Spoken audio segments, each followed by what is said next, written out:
Have you ever found yourself buying something you didn't really need? Or maybe agreeing to a favor you really didn't want to do? Well, there's a good chance you weren't just being nice. You might have been on the receiving end of a hidden weapon of influence, and today we're going to uncover exactly what those weapons are. All right, so today we're diving deep into the work of Dr. Robert Cialdini. We're going to talk about something he calls the click-whir response, basically our brain's automatic shortcuts. Then we'll get into the big ones: reciprocation, commitment, social proof, and that feeling of scarcity. And, most importantly, we'll wrap up with how you can actually say no to all this stuff.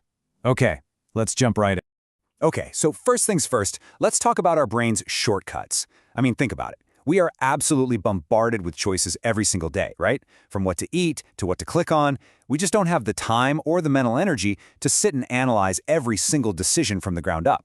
So to deal with all that, our brains create these little rules of thumb. And a super common one is the idea that expensive equals good. You see a high price tag on a bottle of wine or a pair of headphones, and your brain just automatically goes, yep, that must be the good stuff. And, a lot of the time, that shortcut works. It saves us from having to do a ton of research. But it also sets us up to be triggered. Yeah, and this is what Cialdini calls the click-whir response.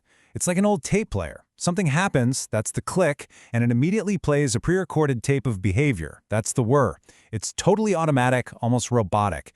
And while it's super efficient, it leaves us vulnerable. Because you have to ask, what happens when someone else learns how to push your buttons for their benefit? And that brings us right to our first weapon of influence: reciprocation. You know the feeling, right? Someone gives you an unexpected gift or buys you a coffee, and suddenly you feel like you owe them. It's not just you. That's this incredibly powerful, unwritten rule at play. It's one of the most fundamental parts of being human. It really is simple. When someone does us a favor, we get this internal pressure, this feeling of debt to pay them back. And it's so much more than just being polite. It's a deep, psychological urge that's basically been the glue holding societies together for, well, forever. Now, if you want to see just how powerful this is, get a load of this story. Back in 1985, Ethiopia was in the middle of a horrible famine and poverty. And yet, they sent $5,000 in aid to Mexico City. Why? Because Mexico was dealing with a massive earthquake. But here's the kicker. The reason they did it was because 50 years before that, in 1935, Mexico had helped Ethiopia.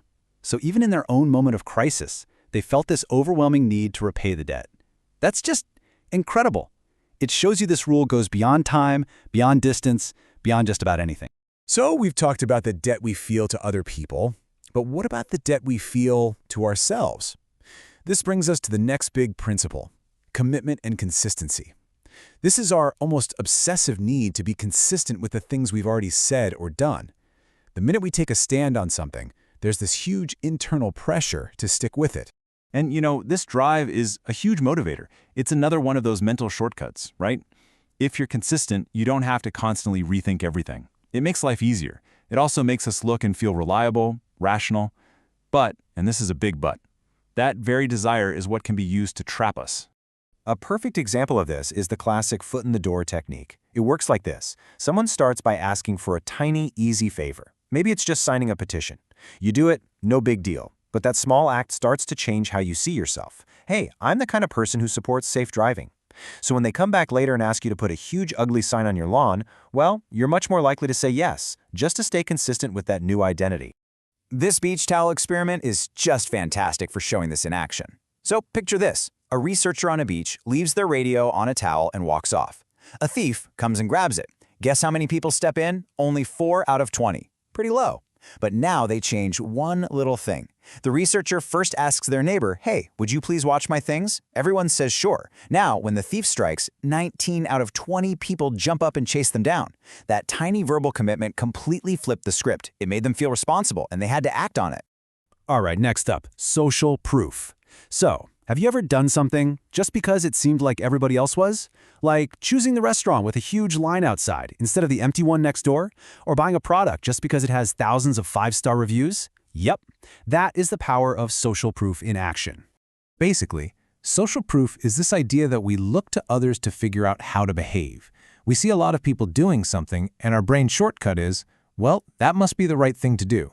It's like we're all looking for clues on how to act, especially when we're in a new or uncertain situation. And the behavior of other people is an incredibly powerful cue. Think about it. If you see one person standing on a street corner staring up at the sky, you probably just walk on by. But what if there are 15 people all staring up? You're going to stop and look too, right? Your brain immediately thinks, whoa, they must see something I don't. That pressure to follow the crowd can be really hard to resist. And here's the really crucial part. This principle gets supercharged under two specific conditions: uncertainty and similarity. When we're not sure what to do, and we see people who we think are just like us doing something, we are incredibly likely to follow along. And this can have a really dark side. The tragic story of Jonestown is a horrifying example, where in a completely isolated and uncertain environment, the actions of a few provided a powerful and devastating social proof for everyone else. Okay, our next weapon plays on a feeling I think we're all familiar with: the fear of missing out, or as we all call it now, FOMO. This is the principle of scarcity. The idea is pretty simple. We see more value in things when they're less available.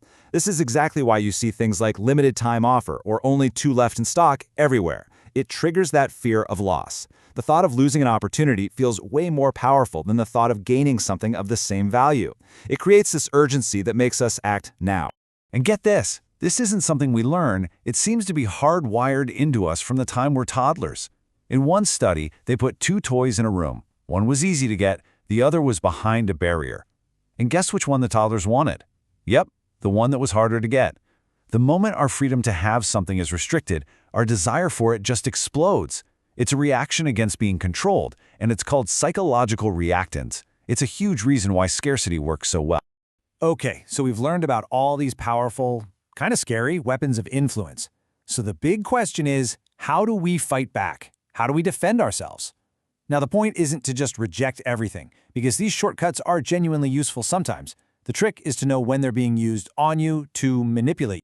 And the key is really a 2-step defense. First, you have to recognize the tactic.